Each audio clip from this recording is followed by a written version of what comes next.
Apa tujuan haul?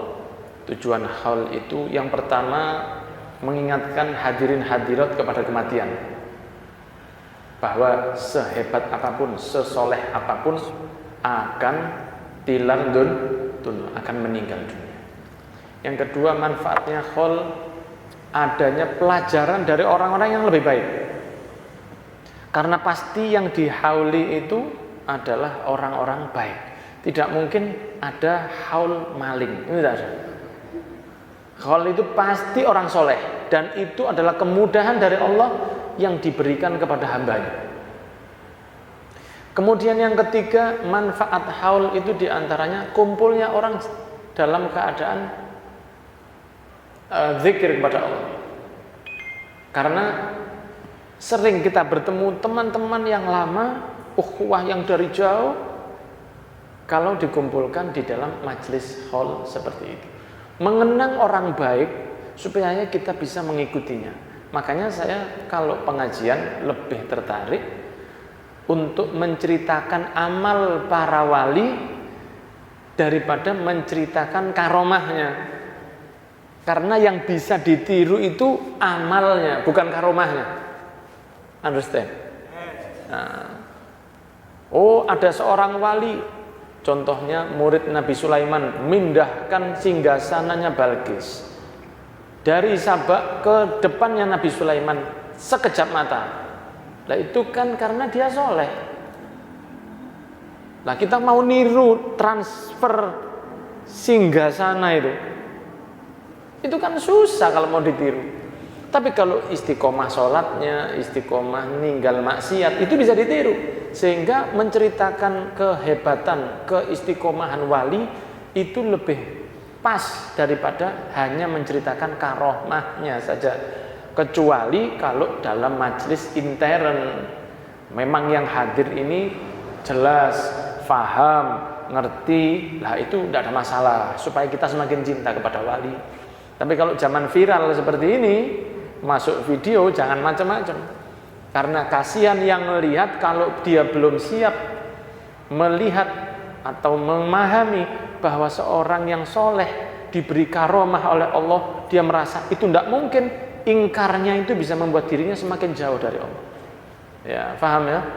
Dan makanya kadang-kadang di video di YouTube itu sering ada video-video yang hanya untuk mencari tayangannya supaya besar, sering dibuat thumbnail. Tahu thumbnail? Thumbnail itu foto gambar depan itu loh Pak. Judulnya itu dibuat yang heboh supaya orang lihat, padahal banyak yang berbohong itu. Dengan nama para asatid. Contohnya, jenengan sering lihat ada video Habib Umar bin Hafid, guru kita, ketika tengah-tengah berceramah, terus tahu-tahu Habib Umar diam. Kemudian Habib Umar diam, setelah itu Habib Umar mengatakan Assalamualaikum ayyuhan nabi warahmatullahi wabarakatuh. Itu ditulis Habib Umar melihat Rasulullah datang. Oh, ini kok kurang ajar. Ini kurang ajar. Ini yang buat video ini dia telah merena-rena. Dia mengira-ngira, kira-kira itu seperti ini. Padahal dari mana dia bisa tahu? Karena saya ini nuwun sewu dan semua para alumni yang pernah mondok ke Habib Umar itu tidak pernah mau mengeluarkan karomahnya ke muridnya. Lah kok sing di Indonesia nggak video, lewat video itu ndelok karomah dari mana? Kok cik gitu. Ya. Terus ada lagi kisah dulu juga di Facebook yang viral itu. Salah satu guru kita Habib Rizik Syihab yang semoga diberi jalan keluar terbaik oleh Allah, diberi panjang umur, sehat walafiat. Dulu pernah katanya Habib Rizik mimpi, seseorang mimpi, ya, Habib Umar katanya mimpi. Mungkin jangan pernah dengar, Habib Umar bin Hafid mimpi Rasulullah datang naik kuda, ya. Kemudian Habib Umar tanya, ya Rasulullah, engkau mau kemana? Di dalam mimpinya Habib Umar katanya begitu. Kata Rasulullah, saya mencari cucu saya Habib Rizik. Kemudian Habib Umar berdiri, bangun dari tidurnya dan menangis sejadi-jadinya. Itu di Facebook seperti itu. Waktu Habib Umar datang ke Indonesia, di depan saya, dan videonya masih ada, di depan saya ditanya oleh hadirin di UPN Surabaya sekitar tahun 2014, ya Habib, ada kisah seperti ini, apa benar jenengan pernah mimpi begitu? Habib Umar mengatakan, tidak, saya tidak pernah mimpi begitu. Loh, terus saya nggak cerita kisah, gitu. Kok berani? Ada yang bilang katanya Habib Umar pernah sholat di gereja, pernah dengar kan? Semua alumni saling bertanya, tidak ada yang pernah dapat kisah seperti itu. Loh, yang bikin cerita itu siapa? Kok berani? Nah, makanya jangan menambah-nambahkan sesuatu dari orang soleh. Kalaupun kita tahu, tidak usah diceritakan ya, kelebihan-kelebihan mereka. Ceritakan amalnya. Kenapa? Karena itu yang bisa ditiru orang lain. Contohnya seperti yang kita hauli pada malam hari ini. Kakek dari Habib Ja'far ini, kakeknya dari banyak habaib, yaitu Syekh Abu Bakar bin Salim. Beliau adalah bernama Abu Bakar. Ya, jadi beliau namanya Abu Bakar, putra dari Syekh Salim. Ya, karena kadang-kadang kan bingung jenenge iki Syekh, opo Abu Bakar, opo Salim. Ada yang bingung begitu. Beliau namanya Abu Bakar, dipanggil Syekh Abu Bakar bin Salim. Julukan beliau Fakhrul Wujud. Semoga kita mendapat berkah beliau. Karomahnya jangan ditanya, full. Ya, kita bahas amalnya sedikit-sedikit. Apa di antara amalnya? Waktu masih muda, masih belia, masih kecil, beliau ngisi sumur di masjid di kota Tarim. Sekitar 300 masjid beliau nimba, atau bahasa Inggrisnya ngangsu, menimba air untuk ngisi ke kamar mandi yang ada di masjid-masjid, karena waktu itu tidak ada keran. Ini sekitar 400 atau 500 tahun yang lalu. Ini 600-an mungkin ya. Sekitar 600-an tahun yang tidak ada keran. Jadi orang harus menimba atau mengangsu. Dan setiap pagi itu orang tidak usah cari susah-susah ngangsu kalau mau wudhu di masjid. Karena setiap masjid, ada 300 masjid. Karena di Tarim, di Yaman, itu tidak ada musola. Semua masjid. Ya, cuman Jumatan hanya di 1-2 tempat saja. Makanya setiap subuh orang mau sholat gampang. Kenapa? Karena sudah diisikan tempat-tempat itu dengan air yang ditimbakan, yang diambilkan oleh Syekh Abu Bakar bin Salim. Itu diantara amal beliau, khidmah ke masjid, jadi orang besar. Ada lagi diantara amal beliau, setiap hari memasakkan roti untuk sekitar 700 orang setiap hari. Dan beliau mengatakan ke para pemasak-pemasaknya, kalau bikin roti itu jangan terlalu besar. Aku ini anak Ibn Salim, saya ini bukan orang kaya, tapi setiap hari 700 orang dikasih makan. Diberi makan 700 orang. Nah, itu namanya orang sudah alim juga loman, dermawan. Jadi jangan cuma nyari dari alim saja. Karena kadang ada yang berpikiran begini, Ustadz, kalau sudah jadi ustadz ngajar saja, tidak usah ke sosial. Saya pernah diberitahu seperti itu. Jadi tidak usahlah ikut bantu bagi beras, atau tidak usahlah terlalu banyak bantu orang sakit. Kalau fokus ilmu ya ilmu saja, karena ada orang lain yang bakal mengurusi sosialnya supaya maksimal. Ya mungkin pemahamannya seperti itu. Padahal tidak ada orang boleh meremehkan amal seperti apapun. Rasulullah mengatakan kepada Siti Aisyah, ya Aisyah, ittaqin nar walau bisyiqqit tamrah. Jauhilah neraka wahai Aisyah, walaupun dengan sedekah sepucuk kurma. Makanya orang jangan meremehkan amal. Nah, ini Syekh Abu Bakar bin Salim setiap hari memberi makan 700 orang. Zaman itu, Pak, saya itu terakhir ke Inat 2010. Antum tanggal berapa? Tahun berapa?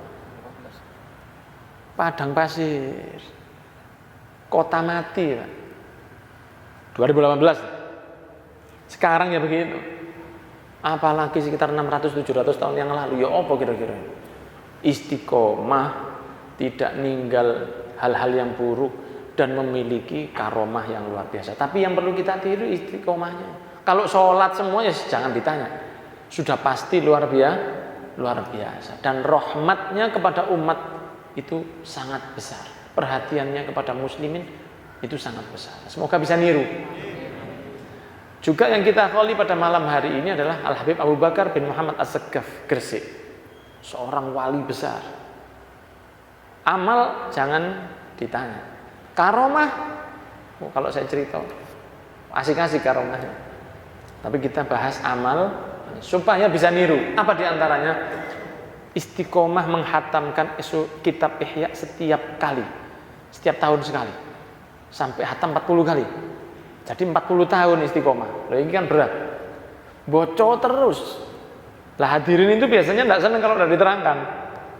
Karena ada kejadian itu hadir di rohanya Habib Bakar Gresik, ada orang baru hadir. Ini kira-kira setahun yang lalu hadirnya nih. Iki acaranya kok ndonga tok mulai mang. Lho ndonga iki baca kitab. Kok acaranya kok doa terus? Ini bukan doa, ini baca iki. Kan ada ceramahnya. Kalau jenengan hadir roha itu kita cuman bahas saja. Tapi subhanallah banyak orang berubah dari situ. Nah, itu diantara istiqomah beliau. Diantara istiqomahnya lagi adalah on time-nya beliau. Beliau mengadakan pengajian itu sore jam 4. Habib Bakar bin Muhammad As-Saqqaf. Jam 4 roha pengajian. Satu waktu jam 4 lebih 10 baru orang datang. Pengajian berikutnya jam 4 lebih 5 baru datang. Besoknya jam 4 pas ditutup pintu. Telat tak boleh masuk. Santri ini bingung dengan ngarep. Kelewes. Baru tahu, oh ini kita salah, tidak boleh kita begini. Akhirnya apa? Besoknya semua sebelum jam 4 sudah hadir. Itu saking on time-nya dalam melaksanakan ibadah, dalam melaksanakan kajian, dalam melaksanakan amal soleh. Lah kita semoga bisa niru yang begini-begini. Jadi mereka orang sukses itu bukan orang yang glembosi. Tidak ada glembosi sukses itu tidak ada.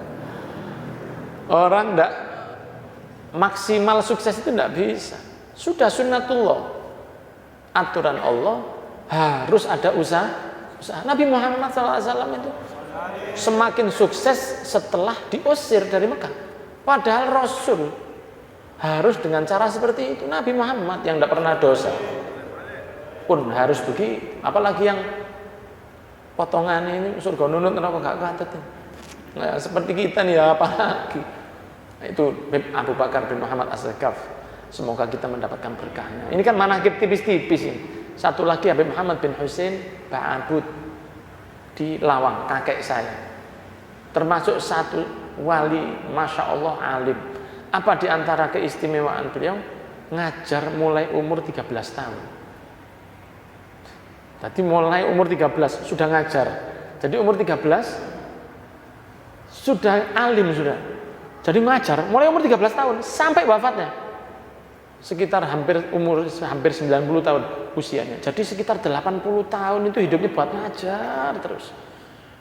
Ya, subhanallah. Nah, itu diantara amalan mereka. Jadi mungkin kalau kita lihat pondoknya, masya Allah, muridnya di mana-mana, ya, muridnya beliau di mana-mana. Kemudian pondoknya besar, bagus. Nah, kita tidak lihat itu remeke. Waktu masih umur 13 tahun sudah ngajar, istiqomah setiap hari, sakit tetap mengajar dan lain sebagainya. Ini diantara yang kita kholi, juga yang kita doakan Fatihah, kita doakan hataman juga kepada Habib Saqqaf Al-Jufri. Habib Saqqaf Al-Jufri cucu dari Habib Idrus Al-Jufri Palu. Habib Idrus itu muridnya Habib Ali Habsyi yang ngarang maulid. Ya, Habib Idrus Al-Jufri, Abu Bakar Abdullah Syatiri yang punya Rubat Tarim, ayahnya Habib Salim Syatiri.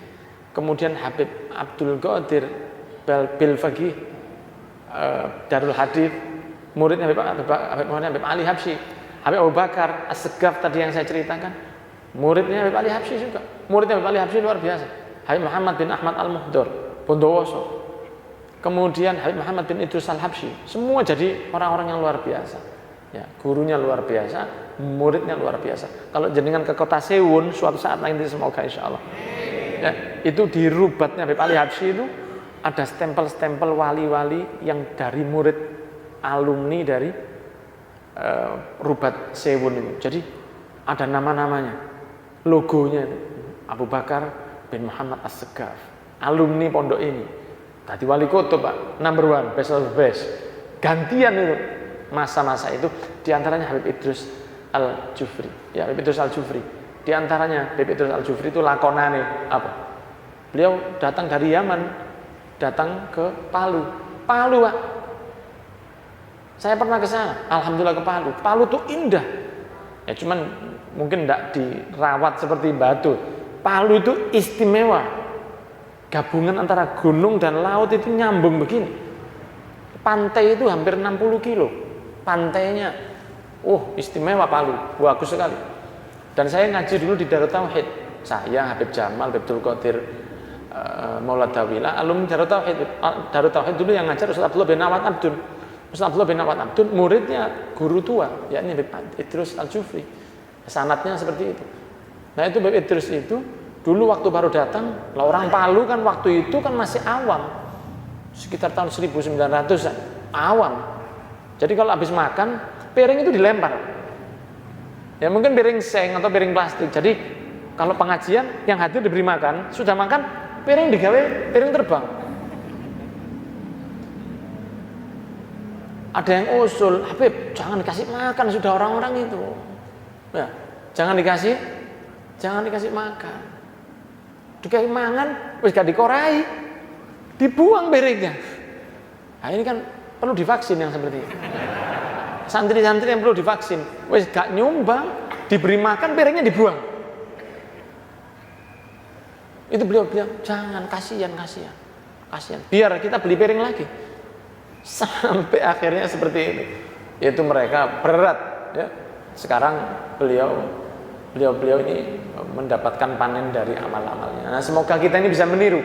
Jadi di antara kesimpulan yang saya sampaikan, biasakan kepada para wali, kepada para solihin, lihat amal-amal beliau supaya kita bisa niru. Jangan cuma lihat karomahnya, melaku dukure banyu, godong dadi duwe. Itu tidak bisa ditiru. Kalau bisa ditiru, sudah godong sak Malang tak entekno sama saya. Kita tidak bisa niru itu, tiru amalnya supaya kita bisa jadi orang baik. Amin ya rabbal alamin.